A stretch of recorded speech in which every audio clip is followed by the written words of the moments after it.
What is going on, drivers and dashers out there? Welcome back to Pay to Drive and Pay to Drive Vlogs, day number 1714, proudly presented by paytodrivestore.com. That's right. If you haven't picked yourself something up from paytodrivestore.com, you are missing out, my friends.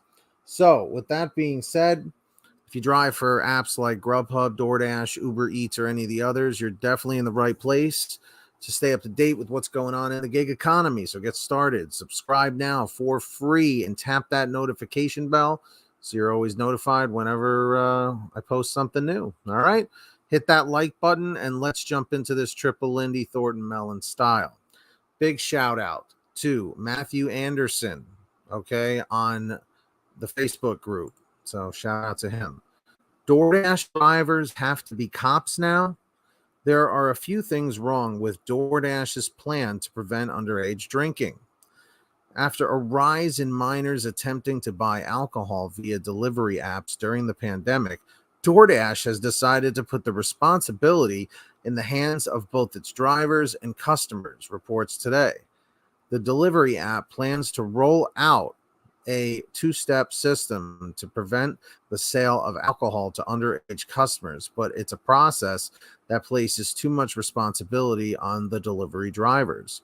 DoorDash's new two-step verification for alcohol purchases is that for alcohol sales will require customers to upload images of the front and back side of their ID to the app. Plus, when the order arrives, the delivery person will need to scan the ID to verify the customer's identity. This means no alcohol order via DoorDash will be contactless. The new ID checking system has already been tested in Dallas, Detroit, Miami, Phoenix, Portland, Oregon, Seattle, and Northern Virginia, setting aside the obvious data grab involved with thousands of customers provide their identity directly to DoorDash. There's another issue with how DoorDash wants to prevent underage drinking. So let me just check back with the chat here. Let me just make sure. What's up, Ghost Tiger? What's going on? Can you guys hear me and see me? All right, give this video a like real quick. So Ghost Tiger is saying WTF. It's a cool username, by the way. Let's see here. All right, let's head on back. DoorDashers are not bartenders. I've been saying this for a while now. The new DoorDash safeguards require that the driver check for signs. Check for signs of intoxication in the customer. If the customer appears to already be too drunk, the DoorDash delivery driver can decide not to complete the order. This is something professional bartenders do, but they are trained and certified to be able to identify when a customer has had too much to drink. Although DoorDash does provide its drivers with guidelines for making alcohol deliveries, its site also emphasizes that the delivery driver, not DoorDash, could be held liable for delivering alcohol to a minor or a person who is already intoxicated. Yeah, I have no interest in doing these myself, guys, so I don't know how people put up with that. From the customer's perspective, this could be a big inconvenience if you happen to wind up with the DoorDasher who isn't sure how to judge how sober you are. Your order could end up being even if you aren't drunk because the delivery driver doesn't have the right training to make that call. I agree with that. But the bigger risk is actually on the delivery driver's end. Imagine a driver identifies a customer as too intoxicated and decides not to complete an order. The only way for the driver to identify that person's intoxication is to be standing right in front of them. And if that customer becomes angry or upset that they're being denied their order, it could turn into a dangerous situation for that DoorDasher. I would say the same thing, you know? Exactly, Nick. What a pain in the butt indeed. That's right. Now you get it. Let's see. When a bartender cuts off a customer who's had too much to drink, it's generally to prevent them from drinking and driving. When people order alcohol through the delivery apps, it's usually to the comfort of their own home so they don't have to get behind the wheel. Asking delivery drivers to make assumptions about a customer they'll have a 10-second interaction with feels like DoorDash passing the potential blame onto its workers, who once they decide not to complete a transaction will most likely get stiffed out of a tip too. Although the new system may deter some minors from attempting to snag alcohol via the app, the new measures are a detriment to the people on every side of the interaction.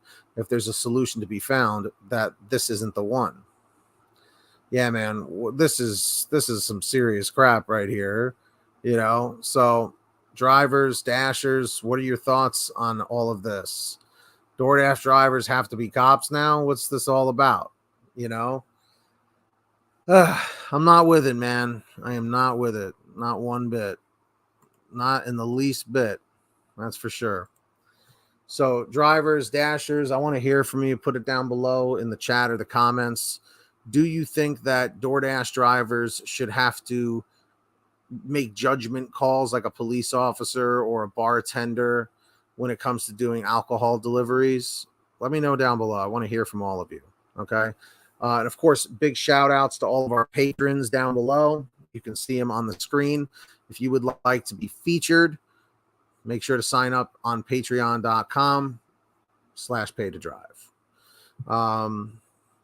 Nick G says they can get their own booze. There you go. They can go get their own. Let's see. It makes sense because some drivers can be creeps.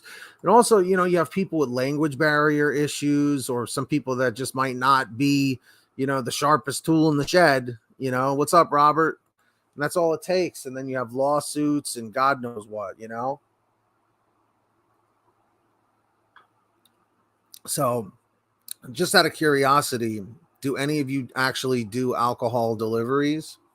I want to hear from you, because this is some BS, my friends. BS. And again, big shout out to Matthew Anderson on Facebook for sharing this with us. So everyone say thank you to Matthew. And of course, if you want to send me something, send it to pay-to-drive-stories@gmail.com. Pretty simple, Mr. Stemple. That's it. pay-to-drive-stories@gmail.com. And of course, remember to join us on Patreon after this for member-only posts, polls, and private live streams. So come and check it out. Exactly, Robert. So if someone is lying, then we are on the hook. You said it, buddy. That's the problem here. That is the problemo, So it's, yeah. And going back to what Nick said, yeah, what a pain in the butt. Big time. Big time. Big time. So yeah, guys, let me know your thoughts. And of course, make sure to start saving your money on the gas with the free gas app called Get Upside. That link's in the description down below or the pinned top comment. Okay.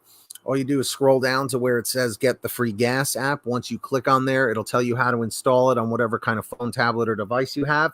And then from there, what you got to do is you go to your gas station, pump your gas, print out your receipt, take a picture of your receipt with the Get Upside gas app.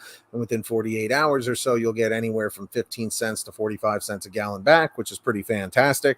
And if a friend or family member signs up using your code, you'll get paid every time they pump gas. It's called Get Upside. Links in the description. Make sure to download it today. And of course, check out pay-to-drive-store.com. You guys know the deal. All right. Anyway, drivers and dashers, until next time, get that money, get that honey, keep hustling, keep bustling, and we'll see you next time right here on Pay to Drive and Pay to Drive Vlogs. Have a great one. Subscribe to Team PTD, links down below. And if you made it to the end, leave a comment saying END153, END153. All right. Thanks for coming by. Peace.